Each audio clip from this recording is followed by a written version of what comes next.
Gujarat Titans team మరోసారి తమ సొంత గడ్డ మీద రెచ్చిపోయారు. సిఎస్కే టీంను మడతపెట్టి ఇంటికి పంపేశారు. అది కూడా మామూలు కాదు భయో, చాలా అంటే చాలా పెద్ద విక్టరీ. అసలు ఈ మ్యాచ్లో సిఎస్కే టీం కాస్త పెద్ద మార్జిన్తో గెలిస్తే ప్లే ఆఫ్స్కి అవకాశాలు ఉన్నాయని చెప్పి మాట్లాడుకున్నాం. పెద్ద మార్జిన్తో గెలవడం దేవుడెరుగు, అసలు మ్యాచే గెలవలేదు. ఇన్ఫ్యాక్ట్ ఆ ఓడిపోవడం కూడా ఘోరంగా ఓడిపోయారు. సిఎస్కే టీం ఇప్పటివరకు ఐపీఎల్ హిస్టరీలో ఎప్పుడు ఫేస్ చేయనంత ఘోరమైన పరాజయం. ఈ మ్యాచ్లో అయితే జీటీ టీం సిఎస్కే టీంను కంప్లీట్లో అవుట్ప్లే చేసి పడేశారు భయ్య. ఇన్ఫ్యాక్ట్ దానికంటే కాస్త పెద్ద పదం కూడా వాడచ్చు మనం. అంటే ఒక పసుకొన్న టీంను చిత్తు చేసినట్టు చాలా చిత్తుగా ఓడించారు. ఈ మ్యాచ్లో అయితే GT team all round performance, batting, bowling, fielding అన్నింటిలో కూడా సిఎస్కే టీంను డామినేట్ చేశారు. ఇన్ఫ్యాక్ట్ 89 పరుగుల దాటితో మ్యాచ్ గెలిచారు భయ్య. ఇప్పటివరకు ఐపీఎల్ చరిత్రలో చూసుకుంటే ఇదే వాళ్ళకి biggest victory. Previous best record రీసెంట్గానే కొట్టారు ఎస్ఆర్హెచ్ టీం మీద 82 రన్స్ డిఫరెన్స్తో గెలిచారు. బట్ ఈ మ్యాచ్లో దాన్ని బెటర్ చేసుకున్నారు. వేరే సిఎస్కే టీంకి చూసుకుంటే వాళ్ళకి ఇది ఐపీఎల్ చరిత్రలో ఘోరమైన అతిపెద్ద పరాజయం. ప్రీవియస్గా చూసుకుంటే ఎప్పుడో 2013 సంవత్సరంలో ముంబై టీం మీద ఓడిపారు, అది కూడా 60 పరుగుల తేడాతో. అండ్ ఈ మ్యాచ్ ముందు వరకు చూసుకుంటే సిఎస్కే టీంకి వాళ్ళ చరిత్రలో ఇది అతిపెద్ద పరాజయం. బట్ ఈ మ్యాచ్లో దాన్ని దాటేశారు, ఏకంగా 89 పరుగుల తేడాతో మ్యాచ్ ఓడిపారు. ఎట్ ది సేమ్ టైం వాళ్ళకి అఫీషియల్గా పక్కన ఈ మార్క్ వచ్చేసింది. అంటే అసెంబ్ట్ టైంకి టికెట్ కన్ఫర్మ్ అయిపోయింది, ఎక్కేస్తారు మ్యాచ్లు కూడా అయిపోయాయి కాబట్టి. సో సిఎస్కే టీం అయితే వరుసగా 3వ సీజన్లో ప్లే ఆఫ్స్కి వెళ్ళడంలో ఫెయిల్ అయ్యారు భయ్య.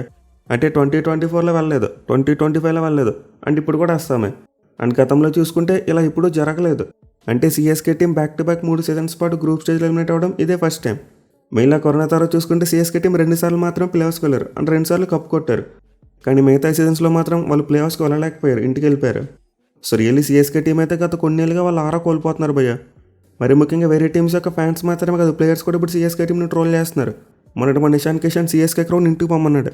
ఈ రోజు చూసుకుంటేనేమో శుభ్మన్కి నోటు మీద వేలేసుకుని ఆతలు పొమ్మన్నాడు. సో ఒకప్పుడు సిఎస్కే టీం అంటే అపోనెంట్ టీమ్స్ భయపడేవి, వీళ్ళతో పెట్టుకోకూడదబ్బా అన్నట్టు ఉండేవారు. కానీ ఇప్పుడు చూసుకుంటే మాత్రం ఎవరు పడితే వాళ్ళు వచ్చి సిఎస్కే టీంని ఒక ఆట ఆడేసుకుంటున్నారు. ఎనివే సిఎస్కే టీం అయితే వాళ్ళ ఘోర పరాజయం కొట్టి వాళ్ళ పొరుగు మాత్రమే తీసుకోలేదు, ఎస్ఆర్హెచ్ టీం యొక్క కొంప కూడా ముంచేశారని చెప్పుకోవచ్చు. ఎందుకంటే వాళ్ళంత పెద్ద మార్జిన్ తోడుపడడం వల్ల ఇంకా ఎస్ఆర్హెచ్ టీం టాప్ 2కి వెళ్ళడం ఆల్మోస్ట్ ఇంపాసిబుల్గా కనిపిస్తుంది. ఇన్ఫ్యాక్ట్ ఇప్పుడు జీటీ టీంకి టాప్ 2 ఫిక్స్ అయిపోయింది భయ్య. అంటే వాళ్ళు ఖచ్చితంగా క్వాలిఫైర్ 1 ఆడేస్తారు, బయటకు వచ్చే సమస్య లేదు.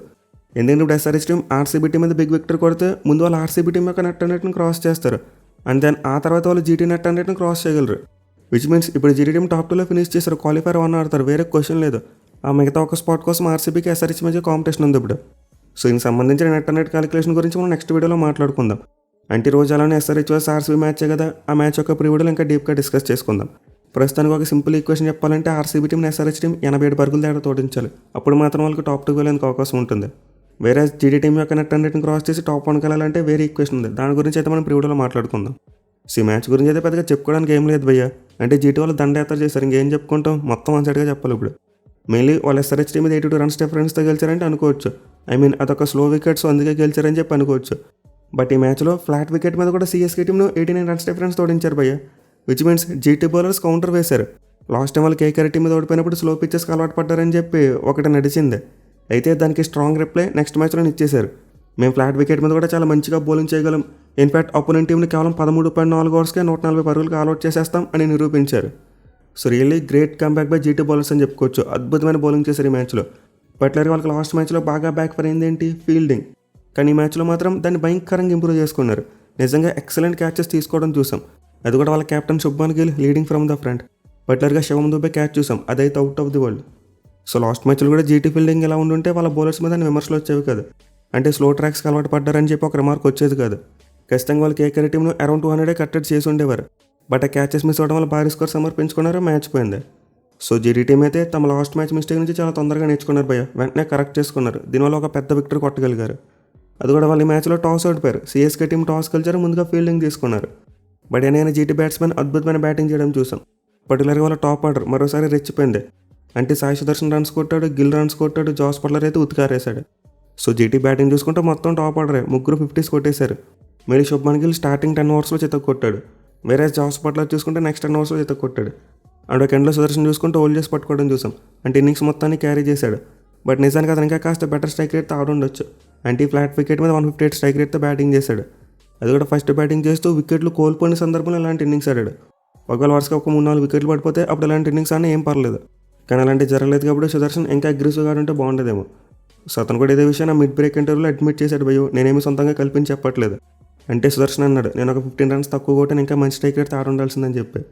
సో తనైతే నిజాయితీగా ఒప్పుకున్నాడు, కాస్త అగ్రెసివ్గా బ్యాటింగ్ చేసి ఉండాల్సిందని చెప్పి. బట్ అదర్ ఎండ్లో ఉన్న బ్యాట్స్మెన్ గట్టి కొట్టారు కాబట్టి పర్వాలేదు. అంటే గిల్ 173 స్ట్రైక్ రేట్ తాడాడు, వెరస్ బట్లర్ చూసుకుంటే 211 స్ట్రైక్ రేట్. దీంతో గుజరాత్ టీంకి చాలా అంటే చాలా మంచి టోటల్ వచ్చేసింది. 229 రన్స్ కొట్టారు. మళ్ళీ మరోసారి ప్రిన్స్ దగ్గర నుంచి అద్భుతమైన టైమింగ్ చూసాం భయ్య. ఎక్సలెంట్ షాట్స్ కొట్టాడు. పర్టికులర్గా పవర్ ప్లేలో తన అగ్రెసివ్ రోల్ తీసుకున్నాడు, చెత్త కొట్టి చింతగా పచ్చడి పెట్టేశాడు. వెరస్ ఆ తర్వాత చూసుకుంటే బట్లర్, అతను కూడా అద్భుతమైన బ్యాటింగ్ చేశాడు. సో ముగ్గురు టాప్ ఆర్డర్ బ్యాట్స్మెన్ అయితే సిఎస్కే టీంకి పెద్దగా ఛాన్స్ ఇవ్వలేదు భయ్య.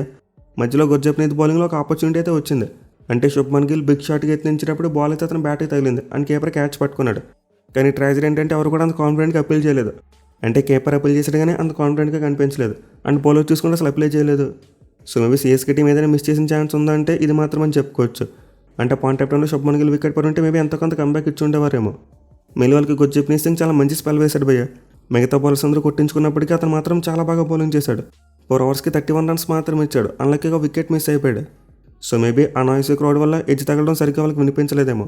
అదర్వైజ్ అల్ట్రేజ్లో అయితే మనం క్లియర్ స్పైక్ చూసాం. బట్ ఎనివే ఈ ఒక్క ఛాన్స్ తప్పితే సిఎస్కే టీం బెటర్గా బౌలింగ్ చేసింది ఏమీ లేదు. అందరు బౌలర్స్ కూడా రన్స్ ఇచ్చేశారు. మరి ముఖ్యంగా మరోసారి అన్సుల్ కాంబోజ్ 4 ఓవర్స్కి 56 రన్స్ ఇచ్చాడు భయ్య. వరుసగా 3 మ్యాచ్లు ఓపెనింగ్ టీం బ్యాట్స్మెన్ అతన్ని రేవెట్టేశారు. వేరే స్పెన్సర్ జాన్సన్ చూసుకుంటే 1 for 47 అండ్ నూరామా 3 ఓవర్స్కి 41 ఇచ్చేశాడు. ఇంకా దుబే చూసుకుంటే మధ్యలో ఒక ఓవర్ వేసాడు, అందులో 15 పోయాయి. సో గుర్జప్నీత్ సింగ్ తోటి కేవలం ముఖేష్ చౌదరి మాత్రమే కాస్తో కూస్తో చెప్పుకోతగా బౌలింగ్ చేశాడు. అంటే 4 ఓవర్స్కి 36 రన్స్ మాత్రమే ఒక వికెట్ తీసుకున్నాడు. అదర్ దాన్ దీస్ 2 బౌలర్స్ మిగతా బౌలర్స్ అందరి ఎకానమీ కూడా 12 కంటే ఎక్కువ ఉంది.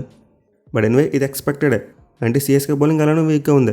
పైగా పిచ్ తీసుకుంటేనేమో ఫ్లాట్ వికెట్. దీంతో జీటీ మాత్రం స్కోర్ కొడతారని చెప్పి ఎక్స్పెక్ట్ చేశాం. అందులోకి సిఎస్కే టీంకి మరో బ్యాడ్ లెక్క ఏంటంటే ఈ మ్యాచ్కి అఖిల్ హుసేన్ అందుబాటులో లేడు. మేబీ అతను ఏమైనా ఉండుంటే వికెట్లు తీసి పెట్టేవాడేమో.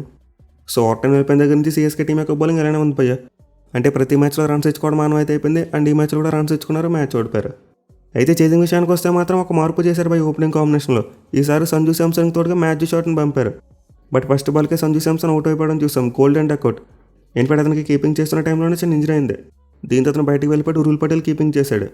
సో సంజు శాంసన్ అయితే కీపింగ్ చేయకపోవడం వల్ల కోల్డ్ అయిపోయాడు. దీంతో క్లియర్గా అతను ఫస్ట్ బాల్కి షార్ట్ అయిన విధానం అర్థమైపోతుంది. అంటే ఎలాంటి ఫుట్ వర్క్ లేకుండా బ్యాట్ ఊపేశాడు అంతే. వేరేజ్ ఆ తర్వాత చూసుకుంటే మాత్రం ఒక చిన్న పార్ట్నర్షిప్ వచ్చింది. మళ్ళీ రుతురాజ్ గైక్వాడ్ చాలా అగ్రెసివ్ బ్యాటింగ్ చేశాడు. అంటే 7 బంతులను 16 పరుగులు కొట్టేశాడు. ఈవెన్ మ్యాచ్ షాట్ చూసుకున్న 14 బాల్స్కి 24 రన్స్ కొట్టాడు. సో సిఎస్కే టీంకి అయితే రన్ రేట్ మంచిగానే కనిపించింది. బట్ వాళ్ళు వికెట్లు చూసుకుంటే మాత్రం టపటపా కోల్పోతూనే ఉన్నారు. మళ్ళీ మ్యాచ్లో CSK team all of the sudden ఎందుకు ఓపెనింగ్ కాంబినేషన్ మార్చారు? సీజన్ స్టార్టింగ్ నుంచి మనం నెత్తి నోరు మొత్తుకుని చెప్పుకున్నాం. సంజు శాంసన్ మరి మాత్రం చేత ఓపెనింగ్ చేయించి గైక్వాడ్ 1 డౌన్లో ఆడించిందంటే వినలేదు. వాళ్ళు సీజన్ మొత్తం ఫెయిల్ అవుతున్న ఓపెనింగ్ కాంబినేషన్ ఆడించారు. కానీ లాస్ట్ మ్యాచ్లో మాత్రం మార్చేశారు. శ్రేలీ ఇలాంటి డిసిషన్స్ సమ్అప్ చేసి చెప్పొచ్చు సిఎస్కే టీం యొక్క జర్నీ సీజన్ ఎంత పూర్గా ఉందని చెప్పి. ఇన్ఫాక్ట్ వాళ్ళు గెలిచిన మ్యాచెస్ చూసుకున్న పాయింట్స్ టేబుల్లో కింద ఉన్న టీమ్స్ మీద గెలిచారు భయ్య. అంటే ముంబై టీంని 2 సార్లు ఓడించారు, వాళ్ళు స్ట్రగుల్ అవుతున్న టీం. ఢిల్లీ టీంని 2 సార్లు ఓడించారు, వాళ్ళు కూడా స్ట్రగుల్ అయిన టీమే. వేరేజ్ ఆ తర్వాత లక్నో టీం ఒక మ్యాచ్ గెలిచారు, కేకేఆర్ టీం ఒక మ్యాచ్ గెలిచారు. సో నిజానికి సీజన్లో సిఎస్కే టీం మంచి ఫామ్లో ఏ టీంని కూడా సరిగ్గా కొట్టలేకపోయారు భయ్య. అంటే ప్రజెంట్ ఇప్పుడు ప్లే ఆఫ్స్లో ఏ టీంని కూడా వాళ్ళైతే ఓడించలేకపోయారు. దీనివల్ల వాళ్ళకి మిగతా మ్యాచ్ల ఫలితాలు అనుకూలంగా వచ్చినా సరే ప్లే ఆఫ్స్కి వెళ్ళలేకపోయారు. సో రియల్లీ సిఎస్కే టీం అయితే చాలా స్ట్రగుల్ అయ్యారు భయ్య.